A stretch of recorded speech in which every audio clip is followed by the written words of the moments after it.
അപ്പോൾ നമ്മുടെ ഇന്നത്തെ ഒരു വ്ളോഗ് കാണാം.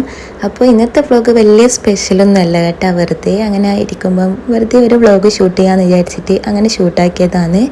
എന്നിട്ടും അങ്ങനെ മറന്നു പോയിട്ട് അങ്ങനെ കുറച്ച് ക്ലിപ്സ് മാത്രമേ ഉള്ളൂ കേട്ടോ. അതുകൊണ്ട് തന്നെ ഭയങ്കര ലെങ്ത്ത് കുറഞ്ഞൊരു കുട്ടി വ്ളോഗാണ്. അപ്പോൾ ഇതാ രാവിലെ ബ്രേക്ക്ഫാസ്റ്റ് ആയിട്ടുണ്ടായത് ദോശയും ബീഫ് കറിയേനു. അങ്ങനെ അതെല്ലാം കഴിച്ച് പിന്നെ ഇതാ കുറച്ച് മുരിങ്ങ ഉണ്ടായിട്ടുണ്ടേനു, നമ്മളെ വീട്ടിൽ തന്നെ ആയിട്ടുണ്ടായതാണ് കേട്ടോ. അപ്പോൾ അതിൻ്റെ കൊമ്പ് കൊത്തിയിട്ട് അതിനെ കൊണ്ട് എന്തെങ്കിലും ചെയ്യാമെന്ന് വിചാരിച്ചിട്ട് അതിൻ്റെ തണ്ടെന്നെല്ലാം മൊത്തം ഇങ്ങനെ അടർത്തി മാറ്റുന്നുണ്ട്. അപ്പോൾ ഈ ഒരു കിച്ചൻ്റെ ഈ ഒരു ഭാഗത്തിരുന്നിട്ട് ഇങ്ങനത്തെ എല്ലാം പണികൾ ചെയ്യാൻ എനിക്ക് ഭയങ്കര ഇഷ്ടമാണ് കേട്ടോ. നല്ല കാറ്റാണ്, ഭയങ്കര കാറ്റാണ്. അതുകൊണ്ട് തന്നെ ഇവിടെ വെറുതെ ഇരിക്കാൻ ഇഷ്ടമാണ്. അപ്പോൾ വെറുതെ ഇരിക്കുമ്പോൾ ഇങ്ങനെ എന്തെങ്കിലും ചെയ്താൽ അത്രയും നല്ലതല്ലേ. അങ്ങനെ ഇതാ അതെല്ലാം മൊത്തം ക്ലീനാക്കി വെച്ചിട്ടുണ്ട്. അപ്പോഴേക്ക് ഉച്ചയായിട്ടുണ്ടേനു. അപ്പോൾ ഉപ്പ് എത്തിയിട്ടുണ്ട്. അങ്ങനെ ഉപ്പ് വരുമ്പം ഈ ഒരു മോര് കൊണ്ടുവന്നിട്ടുണ്ട് കേട്ടോ. ഭയങ്കര എരിവുള്ളൊരു മോരാണ് പ്രേമ, പക്ഷെ നല്ല ടേസ്റ്റാണ് കഴിക്കാൻ വേണ്ടിയിട്ട്. അങ്ങനെ നമ്മളെല്ലാവരും കൂടിയിട്ട് ചോറ് കഴിക്കാൻ വേണ്ടിയിട്ട് ഇരുന്നു. അപ്പോൾ ചോറിനുണ്ടായത് ചോറും കറി എന്തോ ഒരു കറിയാണ് ഇത്. സത്യം പറഞ്ഞാൽ കുറച്ചധികം ദിവസമായി എടുത്ത് വെച്ചിട്ട്, അതുകൊണ്ട് തന്നെ കറി എന്താണെന്നും ഓർമ്മയില്ല. പിന്നെ മുരിങ്ങ കൊണ്ടുള്ള വറവും അങ്ങനെയെല്ലാം ഉണ്ടായിട്ടുണ്ടേനു. പിന്നെ കുറച്ച് ചിപ്സ് എല്ലാം കഴിച്ചു. ഈ ഒരു മേഡ അങ്കിൾസ് ഉണ്ട്, ആകെ ഇത്രയേ ഉള്ളൂ, 5 രൂപ, ഭയങ്കര വേസ്റ്റായി എന്നെല്ലാം തോന്നിപ്പോയിട്ടുണ്ടേനു. അങ്ങനെ അതെല്ലാം കഴിച്ചിട്ട് പിന്നെ അങ്ങനെ കുറച്ച് നടക്കാനെല്ലാം ഇറങ്ങി.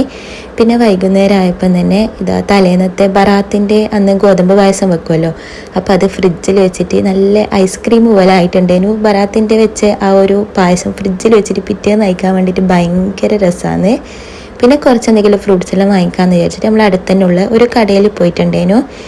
അങ്ങനെ വൈകുന്നേരം ആയപ്പോൾ ഇങ്ങനെ കുറച്ചൊരു നടക്കാനെല്ലാം ഇറങ്ങിയാൽ തന്നെ ആ ഒരു ദിവസം നല്ല ഒരു വൈബ് തന്നെയായിരിക്കും കേട്ടോ. വെറുതെ ഇങ്ങനെ വീട്ടിലിരിക്കുന്നതിനേക്കാളും നല്ലത് ഇങ്ങനെ കുറച്ച് നടന്നു കഴിഞ്ഞാൽ കുറച്ചൊരു മനസ്സിനും സമാധാനമാണ്. മൊത്തത്തിൽ ഒരു നല്ല അടിപൊളി തന്നെയാണ്. അതുകൊണ്ട് അധികം ഇങ്ങനെ ഇടയ്ക്കെല്ലാം ഇങ്ങനെ നടക്കും. പിന്നെ ഇതാ ഒരു ബുൾസൈ കഴിച്ചപ്പോഴാണ് വിചാരിച്ചത്, ബ്രെഡ് കണ്ടപ്പോൾ എന്തെങ്കിലും ഒരു സ്പെഷ്യലായിട്ട് ഉണ്ടാക്കാമെന്ന്. അങ്ങനെ ബ്രെഡ് ക്രംസ് എല്ലാം ആക്കിയിട്ട് സ്പെഷ്യലായിട്ട് ആക്കിയപ്പോൾ തന്നെ അത് ഭയങ്കരമായിട്ട് ഓയിൽ കുടിക്കുന്നത്. അപ്പോൾ ഉമ്മ പറഞ്ഞാൽ അതൊന്നും ആക്കണ്ടെന്ന് പറഞ്ഞിട്ട് ഉമ്മ ഇവിടുന്ന് തരി കാച്ചുന്നുണ്ട്. പിന്നെ ബ്രെഡ് വാട്ടിയതും കൂടി ആക്കിയിട്ടുണ്ടായിരുന്നു കേട്ടോ. അങ്ങനെ എൻ്റെ സ്പെഷ്യൽ ഐറ്റം എല്ലാം ഞാൻ അവിടെ ഡ്രോപ്പ് ചെയ്തു. പിന്നെ രാത്രിയത്തെ ഫുഡിന് ഉണ്ടായിട്ടുണ്ടായത് ചിക്കൻ കറിയും, ചിക്കൻ നല്ല ഇങ്ങനെ ഗ്രേവി പോലെ ആക്കിയതാണ് കേട്ടോ. നല്ല ടേസ്റ്റ് ഉണ്ടായിരുന്നു. ചട്ടിയിൽ വെച്ച ചിക്കൻ കറിയാണ്. പിന്നെ ചപ്പാത്തിയുമാണ് കേട്ടോ ഉണ്ടായത്, മടക്ക ചപ്പാത്തി. അപ്പോൾ നമ്മുടെ ഈ ഒരു കുട്ടി വ്ളോഗ് എന്ന് പറയുന്നത് ഇത്രയേ ഉള്ളൂ. അപ്പോൾ ഇതുപോലത്തെ വീഡിയോസും പല ടൈപ്പ് വീഡിയോസും ഇഷ്ടമുണ്ടെന്നുണ്ടെങ്കിൽ എൻ്റെ ചാനൽ കയറിയിട്ടൊന്ന് ചെക്ക് ചെയ്ത് നോക്കുക, സബ്സ്ക്രൈബ് ചെയ്യുക. അപ്പോൾ ഇങ്ങനെ ഡേ ഇൻ മൈ ലൈഫും ഹോൾ വീഡിയോയും എല്ലാ ടൈപ്പ് വീഡിയോസും ചെയ്യുന്നുണ്ട് കേട്ടോ. അപ്പോൾ എല്ലാവരും സബ്സ്ക്രൈബ് ചെയ്യുക, കമൻറ്റ് ചെയ്യുക, ലൈക്ക്